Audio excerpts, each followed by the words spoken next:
Hello everybody, bienvenidos a otro video. Hoy en esta oportunidad vamos a aprender cómo utilizar do and does. Yo sé que este tema es súper importante, especialmente si están empezando a aprender este nuevo idioma.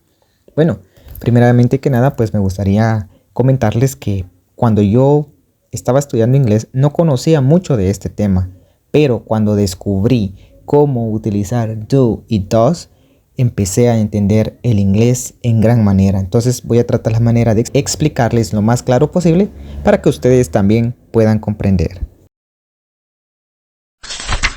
Do y does podemos utilizarlos de tres formas. Vamos a ver acá cómo utilizarlos como verbos. Do y does se traducen al español como hacer. Sin embargo, debemos tener cuidado, ya que hay otro verbo que también significa hacer, y ese verbo es make, pero hablaremos de ello en otra ocasión. Do es utilizado con los siguientes pronombres: I, you, we, they, y con sustantivos en plural, por ejemplo, the children, Pablo and Luis, etc. Por su parte, does es utilizado con he, she, it y sustantivos en singular. Por ejemplo, the child, Pablo, Luis. Veamos algunos ejemplos. You do your homework. Tú haces tu tarea. She does some exercise. Ella hace algo de ejercicio. Bueno, acá debemos considerar algo. Does es utilizado únicamente en el simple present en su forma afirmativa. Otra forma de utilizar do y does es como auxiliares. Entonces, do y does pueden ser utilizados como auxiliares en oraciones interrogativas y negativas en el simple present. ¿Por qué en el simple present?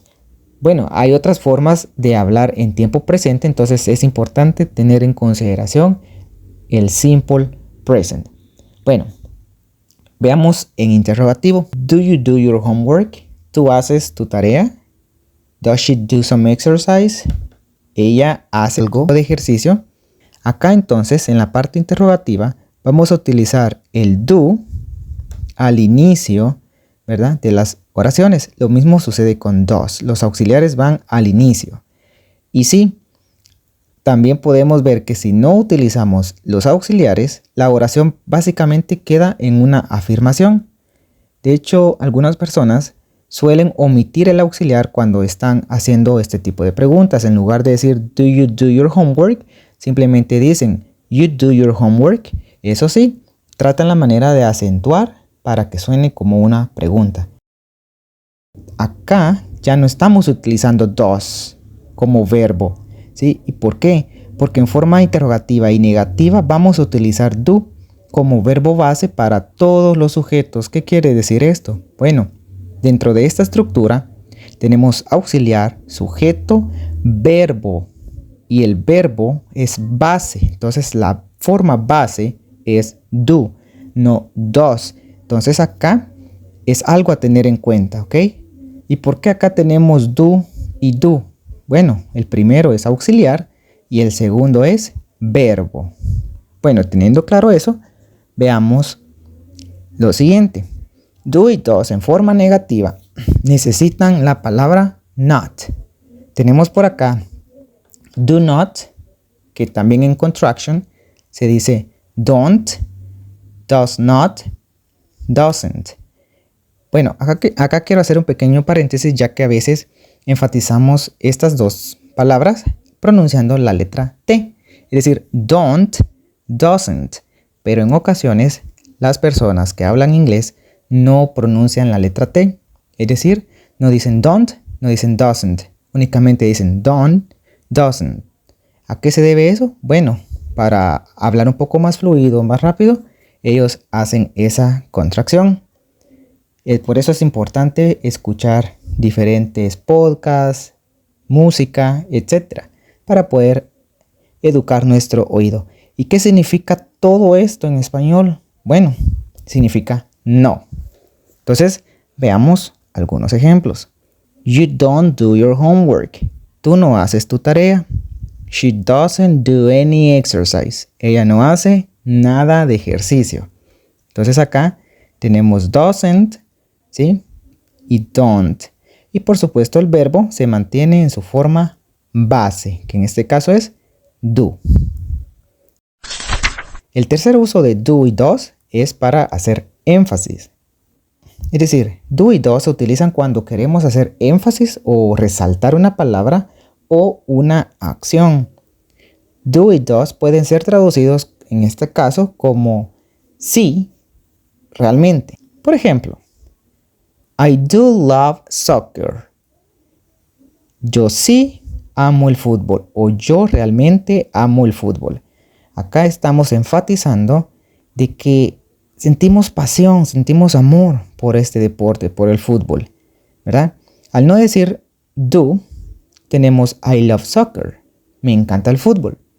Y sí, es una oración válida también, pero que estamos haciendo en este caso un énfasis, estamos resaltando esta acción. I do love soccer. Por su parte tenemos otro ejemplo. She does love him. Ella sí lo ama. Ella realmente lo ama. Podemos decir entonces acá, sin utilizar el does, she loves him. Ella lo ama. Pero queremos hacer énfasis en esta oración, por eso decimos she does love him. También podemos usar do para enfatizar una orden. Y de esta forma, do se puede traducir como haz el favor de. Ojo, que acá no vamos a usar does. ¿Por qué razón? Porque do va a ir dirigido directamente a la segunda persona, que sería you. Entonces ya hemos aprendido que para dar órdenes no necesitamos más que a la segunda persona. Y claro, omitimos también la palabra you. Por ejemplo, do come here. Haz el favor de venir aquí. Do be quiet. Haz el favor de callarte. Estamos enfatizando o haciendo la oración de una manera mucho más amable. Porque si dices come here, estás diciendo ven aquí. Pero quieres sonar más amable, entonces decimos do come here. ¿Por qué no va el sujeto acá? Bueno, vuelvo y repito. Estamos hablando de órdenes y cuando hablamos de órdenes sabemos que no tenemos un sujeto porque sabemos que esa persona, ese receptor es el pronombre you. Entonces amigos, espero haberles ayudado en este tema de cómo utilizar do y does. Si tienen alguna duda, alguna pregunta, pueden dejarla acá en los comentarios o pueden escribirme a mi Instagram, que también se los dejo acá en este video. Thanks for watching and see you next time.